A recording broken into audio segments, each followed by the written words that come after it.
बात उन दिनों की है जब श्री राम का अश्वमेघ यज्ञ चल रहा था।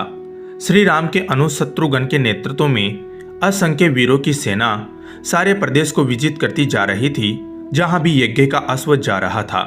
इस क्रम में कई राजाओं के द्वारा यज्ञ का घोड़ा पकड़ा गया, लेकिन अयोध्या की सेना के आगे उन्हें झुकना पड़ा। शत्रुघ्न के अलावा सेना में हनुमान जी, सुग्रीव और भरत पुत्र पुष्कल सहित कई महारथी उपस्थित थे, जिन्हें जीतना देवताओं के लिए भी संभव नहीं था। कहीं जगह भ्रमण करने के बाद यज्ञ का घोड़ा देवपुर पहुंचा, जहां राजा वीरमणि का राज्य था। राजा वीरमणि अति धर्मनिष्ठ तथा श्री राम एवं महादेव के अनन्य भक्त थे। उनके दो पुत्र रुक्मांगद और सुबंगद वीरों में श्रेष्ठ थे। राजा वीरमणि के भाई वीर सिंह भी एक महारथी थे। राजा वीरमणि ने भगवान शिव की तपस्या कर उन्हें प्रसन्न किया था और महादेव ने उन्हें उनकी और उनके पूरे राज्य की रक्षा का वरदान दिया था। महादेव के द्वारा रक्षित होने के कारण कोई भी उनके राज्य पर आक्रमण करने का साहस नहीं करता था। जब अश्व उनके राज्य में पहुंचा तो राजा वीरमणि के पुत्र रुक्मांगद ने उसे बंदी बना लिया और अयोध्या के साधारण सैनिकों से कहा कि यज्ञ का घोड़ा उनके पास है, इसलिए वे जाकर शत्रुघ्न से कहे कि विधिवत युद्ध कर वह अपना अश्व छुड़ा ले। जब रुक्मांगद ने यह सूचना अपने पिता को दी तो वह बड़े चिंतित हुए और अपने पुत्र से कहा कि अनजाने में तुमने श्री राम की यज्ञ का घोड़ा पकड़ लिया है।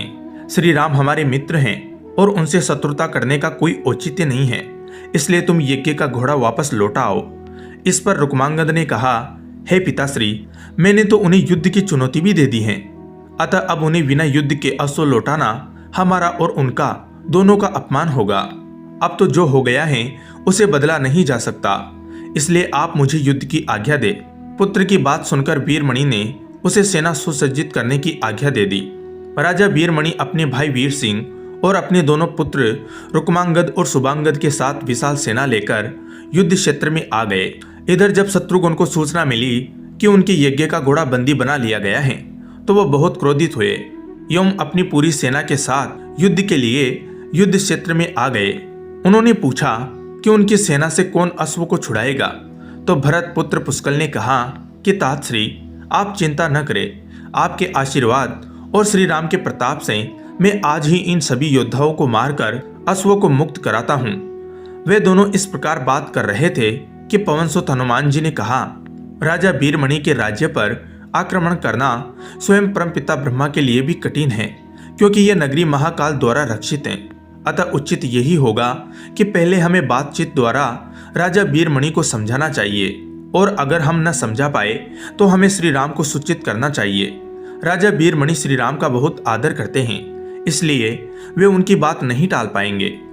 हनुमान जी की बात सुनकर शत्रुघ्न बोले कि हमारे रहते अगर श्री राम को युद्ध भूमि में आना पड़े, यह हमारे लिए अत्यंत लज्जा की बात है। अब तो जो भी हो, हमें युद्ध तो करना ही पड़ेगा। यह कहकर वे सेना सहित युद्ध भूमि में पहुंच गए। भयानक युद्ध छिड़ गया। भरत पुत्र पुष्कल सीधा जाकर राजा वीरमणि से भिड़ गया। दोनों अतुलनीय वीर थे। वे दोनों तरह तरह के अस्त्रों का प्रयोग करते हुए युद्ध करने लगे।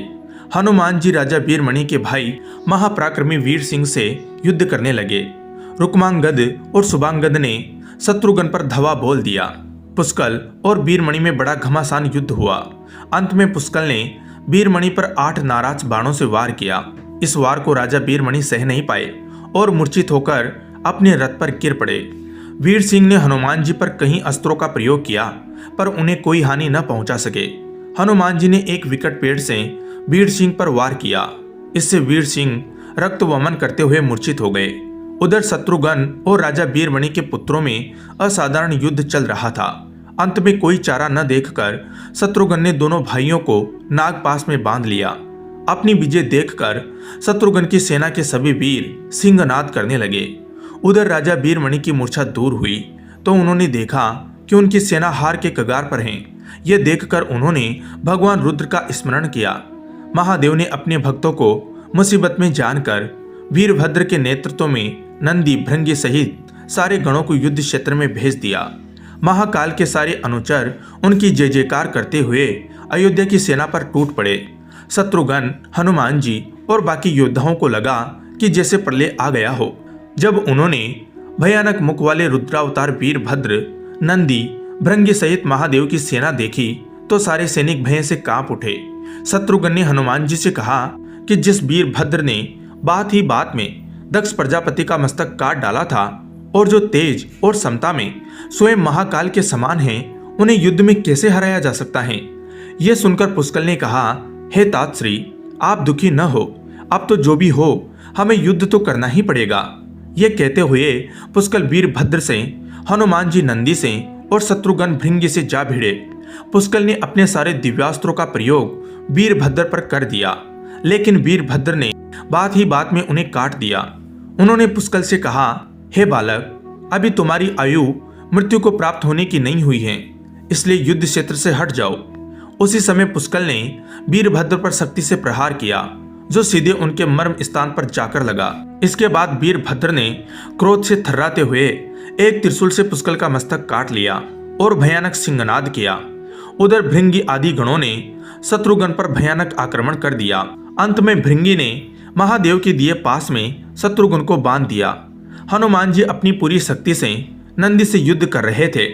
उन दोनों ने ऐसा युद्ध किया जैसा पहले किसी ने नहीं किया था। दोनों महादेव के तेज से उत्पन्न हुए थे। काफी देर लड़ने के बाद कोई और उपाय न देखकर नंदी ने शिवास्त्र का प्रयोग कर हनुमान जी को पराभूत कर दिया। अयोध्या की सेना की हार देखकर राजा वीरमणि की सेना में जबरदस्त उत्साह आ गया और वे बाकी बचे सैनिकों पर टूट पड़े। ये देखकर हनुमान जी ने शत्रुघ्न से कहा कि मैंने आपसे पहले ही कहा था कि यह नगरी महाकाल द्वारा रक्षित है, लेकिन आपने मेरी बात नहीं मानी। अब इस संकट से बचाव का एक ही उपाय है, हम सब श्री राम को याद करें। ऐसा सुनते ही सारे सैनिक शत्रुघ्न व हनुमान जी सहित श्री राम को याद करने लगे। अपने भक्तों की पुकार सुनकर श्री राम तत्काल ही लक्ष्मण और भरत जी के साथ वहां आ गए। अपने प्रभु को आया देख सभी हर्षित हो गए। एवं सबको ये विश्वास हो गया कि अब हमारी विजय निश्चित है। श्री राम के आने पर जैसे पूरी सेना में प्राण का संचार हो गया। श्री राम ने सबसे पहले शत्रुघ्न को मुक्त कराया और उधर लक्ष्मण जी ने हनुमान जी को मुक्त करा दिया। जब श्री राम, लक्ष्मण जी और श्री भरत ने देखा कि पुष्कल मृत्यु को प्राप्त हो चुके हैं तो उन्हें बड़ा दुख हुआ। भरत तो शोक में मूर्छित हो गए। श्री राम ने क्रोध में आकर वीरभद्र से कहा कि तुमने जिस प्रकार पुष्कल का वध किया है उसी प्रकार अब अपने जीवन का भी अंत समझो। ऐसा कहते हुए श्री राम ने सारी सेना के साथ शिव गणों पर धावा बोल दिया। जल्द ही उन्हें यह पता चल गया कि शिव गणों पर साधारण अस्त्र बेकार हैं, इसलिए उन्होंने महर्षि विश्वामित्र द्वारा प्रदान किए दिव्यास्त्रों से वीरभद्र और नंदी सहित सारी सेना को विदीर्ण कर दिया। श्री राम के प्रताप से पार न पाते हुए सारे गणों ने एक स्वर में महादेव का आह्वान करना शुरू कर दिया। जब महादेव ने देखा कि उनकी सेना बड़े कष्ट में है तो वे स्वयं युद्ध क्षेत्र में प्रकट हुए। इस अद्भुत दृश्य को देखने के लिए परमपिता ब्रह्मा सहित सारे देवता आकाश में स्थित हो गए।